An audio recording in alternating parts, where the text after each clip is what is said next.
More on the latest building collapse in New York. You might have heard a few moments ago I was talking about the Salomon Brothers building collapsing, and indeed it has. It seems that this was not a result of a new attack. It was because the building had been weakened during this morning's attacks. We'll probably find out more now about that from our correspondent Jane Stanley. Jane, what more can you tell us about the Salomon Brothers building and its collapse?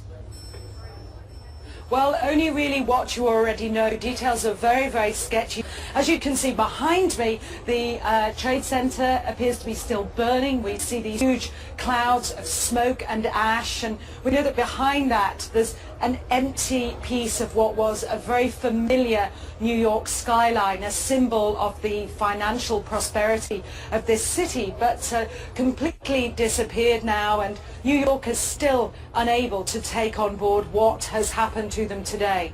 Presumably there were very few people in the Salomon building when it collapsed. I mean, there were, I suppose, fears of possible further collapses around the area. That's what you would hope, because they don't really know where to turn. That's the very sad thing. I think there's going to be a lot of very, very traumatized people that has hit them very, very hard.